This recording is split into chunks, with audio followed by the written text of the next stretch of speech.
Hey, what's going on, ladies and gentlemen? I'm Mario, and I'm Luigi here. We're back from the Maxi Toys. So anyways, welcome back to more Let's Play of Rio for the Xbox 360, PlayStation 3, and Nintendo Wii. So last time we did the Smuggler's Warehouse and Corregidor. And today, for this episode, we're about to be doing this beach-looking theme level.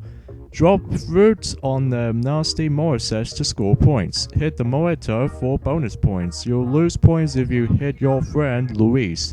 The player with the most points at the end of the beach is the winner. So the first minigame we head off to is Bombing Run. This minigame is very similar to Fruit Bomb from the Rainforest minigame counterpart, except rather than just flying around in this place, instead we just have to go all the way to the end if someone gets the most points. So, yeah. So let's get this thing going. So, of course, if you're actually going to try to hit another type of Moretto, I think that's what it's called, that you actually get more points than that. So anyway, as you can clearly tell from before, that originally that it was going to be like the same character run through in storyline, or in this case story mode, but it turns out it was actually quite different this time around. As you can see on the bottom right corner, originally it was going to be Riverwall, which he used to be a fourth player in the entire playthrough, but other times though we're actually going to have Eva join the roster, which is pretty different if you ask me. It's basically like Riverwall, except a female version of Riverwall. But it usually calls it Eva, so yeah. But basically that every time when you are trying to exit out in the story mode, and if you're trying to continue on through story mode, that will actually going to let even though it stays Pedro and Nico all the time, but the only one exception is Eva and possibly Riverwall. But the only one we have not seen in this playthrough is definitely Blue, which is the main protagonist of the film. So of course we'll be selecting Blue once we actually get into what minigames that we have not shown to you guys for this playthrough. So let's do that actually. Yeah, until we actually, you know. Is there anything else I need to know? So that was Bombing 1. Basically, it's very similar to the Rainforest's counterpart. Oh, we got a new record by ahead for 2 points. Sorry, I can't speak today. Bubble Pop. Fill the beach with bubbles by hitting the bubble machines to turn them on. Pop bubbles of any color to score points. You score bonus points for popping bubbles that are your color. The player with the most points when the time runs out is the winner. So if you actually press the B button, or in this case circle button, if you actually play this on the PlayStation 3, that you can actually bash those little bubble machines, which can actually create bubbles. And this minigame is pretty self-explanatory. Basically, pop as many bubbles as you can. It does kind of reminds me like Marsh Pit Mayhem minigame from Mario Party 8. Like, you know, in that minigame you have to collect all 50 of those your own colored balls as much as you can. There are a grand total of 50 on that minigame. But if you do that, then you basically won that minigame. So it's very similar for that, but except we're popping bubbles. So yeah. And then every time when the bubble machines has been off, you just have to like keep hitting them basically. So there are 4 bubble machines right here. So there's humans around in this beach, which is pretty insane. I know, right? Because usually Rio is all about the birds, or in this case from that film anyways. Well, usually I just really love to see how Rio's actually turns out while a Mario and Sonic at the Rio 2016 Olympic Games was going to come out on the Wii U and 3DS, which that would be pretty surprising.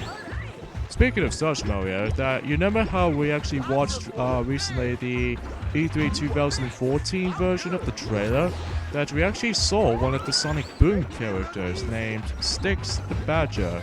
Oh yeah, this is actually pretty interesting to see Styx to be announced in that Rio 2016 Olympic Games. But I'm not sure if she's going to be playable though, because I need to figure that out until we actually when to expect to how she actually did turn up. But my guess is she was going to be playable, something like this. I don't know. I'm just really excited for this part for the most part. And we also beat our previous record. Yay. Alright, wave chicken. Chase the wave out to the sea in a game of Nerf. The closer you get to the wave, the more points you will score. Once the wave turns, quickly get back to shore to bank your points. If the wave sweeps you to shore, then all your unbanked points will be lost. The player with the most banked points when the time runs out is the winner. There's also another minigame that's very similar to this minigame, but we'll get into that until we actually get into the extras video. So basically the entire premise for this minigame is the fact that get as much points as you possibly can by getting closer to those little waves. As you see right there, Pedro has been doing pretty terrible right there. Because yes, as soon as you touch the wave, that will actually take away your points and you won't able to just move. So let's see what this happens for like some players. Overall, this minigame is pretty simple. This does kind of reminds me like consists of 2 minigames, I think. That was a coin minigame from Mario Party DS for a 4-player game, or in this case, duel if you want to count that, although it's usually the same thing as part of the objective. And also this concept is kind of reminds me like Mario Party Island Tour from Helter Shelter from the free-for-all minigame, but that minigame kind of luck-based sometimes because you can't really tell where the most pearls are going to be between these each shells. But at least in this one, it's pretty simple.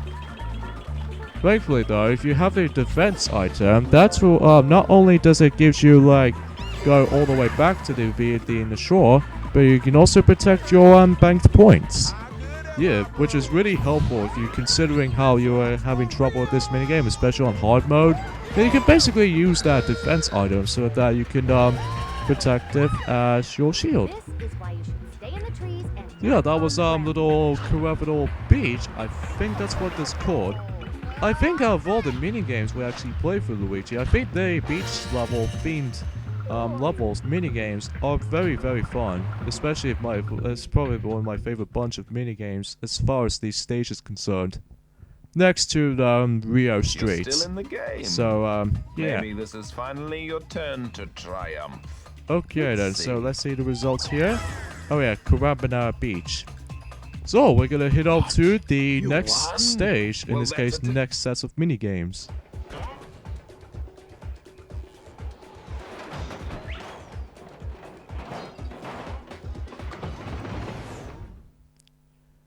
Now, as far as this stage, as far as the next sets of minigames is concerned, probably... Oh yeah, we have the first minigame right here. More set attack. Score points by hitting the more sets with fruits. Sorry for my deep breath right there. Anyway, sorry about that. If you let the more set crash into you, you'll lose points. Throw the fruit at Nigel, or he will steal your points. The player with the most points when the time runs out is the winner.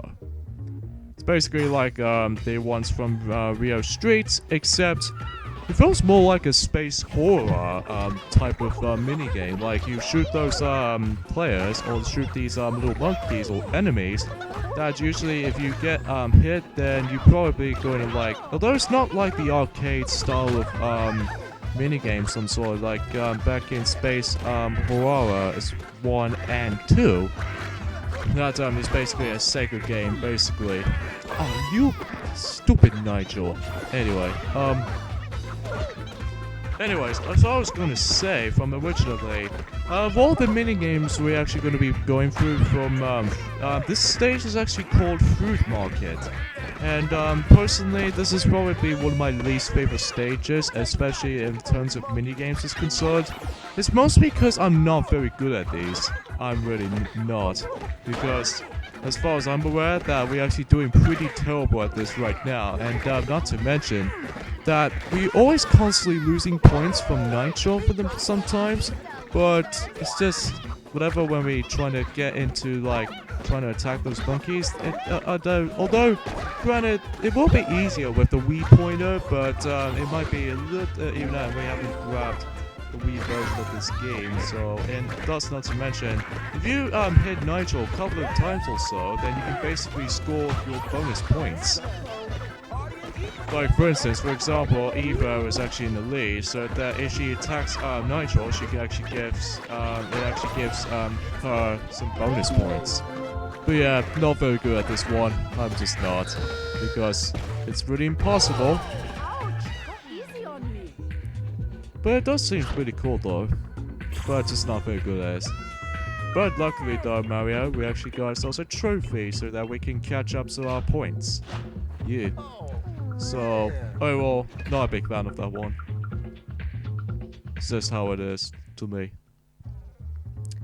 Okay, Fruit Splash. Avoid the rotten fruits that what the mosets throw at you. If they hit you or you step on squished fruit, you will fall off the roof.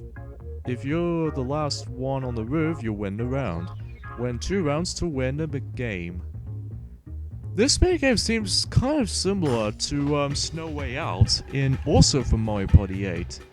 Like, usually back in Mario Party 8 and Snow Way Out, that one player can actually shoot those snowballs at the team of 3 up onto that roof. But there was some bit of differences compared to this one and Snow Way Out. That, well, obviously the Rio's version of Snow Way Out, this, the reason why I say that is because it's almost very similar. But it's basically a free-for-all minigame, so that's why I really doubt it. However though, when it comes to the actual objectives concerned, that is basically the same thing. But there's one little prime example that has a major differences compared to Snow Way Out and Fruit Squash like this, or in this case, Fruit Splash. As you probably tell, if you get hit by the throwing on rotten fruits, then obviously you'll be out. But you know how in Mario Party 8 Snow Way Out, that if you go walk through the snow, you're perfectly fine. But in this, if you trot onto those little splash things, you also be out. So this will actually be one of the harder versions of Snow Way Out, basically, because obviously that you will if you get brought onto those little splat fruits, you're going to get out tremendously. So that's why that I figured that yeah. Okay. Just be cautious. Okay, Nico's out. Oh, god darn it. Stupid monkeys. I believe between one of those two are going to win. Between Eva or Petrol. I think Eva did won that. Because, although we don't mind her letting her win because she was in 4th place. Replacement for, Riverall. I think Riverall's gonna take a break from minigames for now. But, she'll just decide that, hey, dear, do you think you can take the minigames in charge for you? Or you can win this for me? I don't know if I'm saying for sure. But anyway. Now onto the last minigame, Fruit Steal Stall Sucker. Get the tasty fruits back to the right market stall by hitting it. You will get points in each piece of the fruit send you right back into the right stall. You send back the fruits to the wrong stall, you'll lose some points. Some fruits are worth more than others. You can work out which. The player with the most points when the time runs out is the winner. So basically it's set up like this. If you kick the yellow fruit at the yellow colored stool, and then if you kick the green fruit still, then you can basically pretty much get some correct spawning points. And then if you kick the red fruits into the red stool, then it's basically vice versa, basically. So yeah, that's basically how this goes for that, basically. Another thing we're just gonna have to talk. There's a few things we're just gonna discuss about.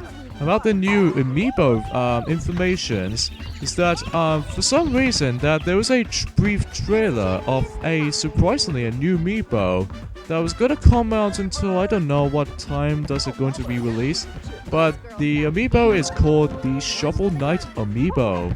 That it's nothing related to Super Smash Bros. 1, unfortunately, because which is kind of unfortunate for me, because if it's the Super Smash Bros. Version of Shovel Knight, then I'm basically gonna hype for that. Yeah, me too. But no, but basically what it does for the packaging, as far as I'm concerned, that was basically just, it only works on Shovel Knight, so that's about it. But what's cool about their trailer is what they did announce the Shovel Knight's amiibo did announce is that Game Grips, which is a YouTube channel that you can actually find for the YouTube channel, that they actually influenced the trailer, which is actually pretty cool. Yeah, as far as I know, that even though it's really cool and pretty sight to see when the only differences between the Smash Bros. 1 and as well as Splatoon, well, obviously, the base itself is very similar to Smash Bros., especially Splatoon, like the black base, etc. But the only difference is the little faceplate. Like, obviously, Shovel Knight now has a purple-colored base. Oh yeah, we actually got a new record too. That's pretty awesome. But we'll talk more, and we'll talk more about the Shovel Knight amiibo until the next episode. So yeah, we'll start to finish here. So next time on Let's Play Rio for the Xbox 360, PS3, and we're gonna be headed off to the next stage, which appears to be Luigi's Garage. So see you guys next time. Later, fellas. See you guys next time. Yeah, see you then. Ciao, ciao.